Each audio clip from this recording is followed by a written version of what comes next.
or sometimes procrastinating till the very last minute, but still getting the job done. So a lot of the time it's hard to notice because they look like they're still getting everything done and they're functioning like a normal person, quote unquote normal.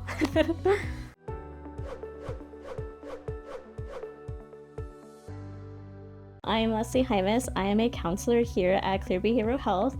I have a bachelor's in sociology and Chicano studies, and I started working in mental health, I believe, in 2021, and have been working in the field nonstop since then.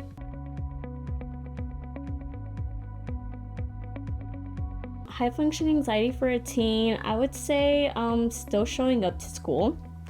Because there's actually a lot of teens that might even skip school. So, or even still like overworking themselves with homework. We tend to see a lot of students get into all these AP, IB classes, honors, and they might have a huge amount of anxiety within them. But high functioning is them still pulling those all-nighters, doing all the homework, showing up, doing the presentations, but inside they are just feel like they're dying inside in another sense, or sometimes procrastinating till the very last minute, but still getting the job done. So a lot of the time it's hard to notice because they look like they're still getting everything done and they're functioning like a normal person, quote unquote normal.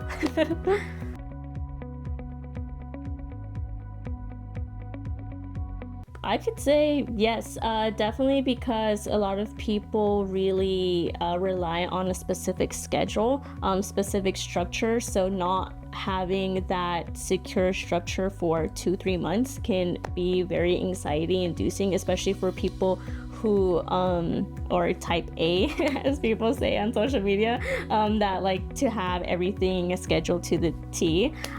So I think a good way to help with that is also creating a schedule, trying to find some summer extracurricular activities, making plans with parents, trying to set up something as small as a walk every day or going to the park, setting up times to hang out with friends, just so that you have something to look forward to and you have a set schedule.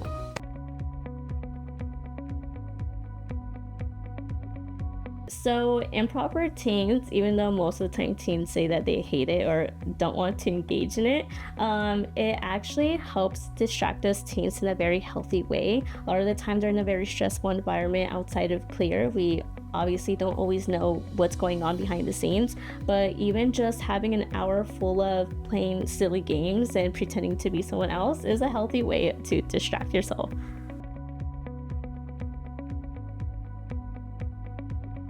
For teens, unfortunately, substance use is something that we are seeing a lot. Definitely vaping, those THC pens.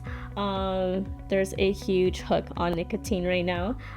Even doom scrolling that we like to say, when we just get caught up on TikTok or Instagram for hours on end. And a lot of the time, it's not a healthy distraction, or isolating. A lot of teens are isolating in their rooms nowadays, and they just try to shut out the world.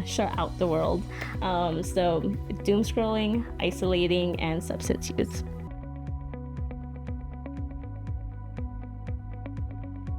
Identifying that unhealthy coping skill is really important, and then trying to use we always like to call it opposite action.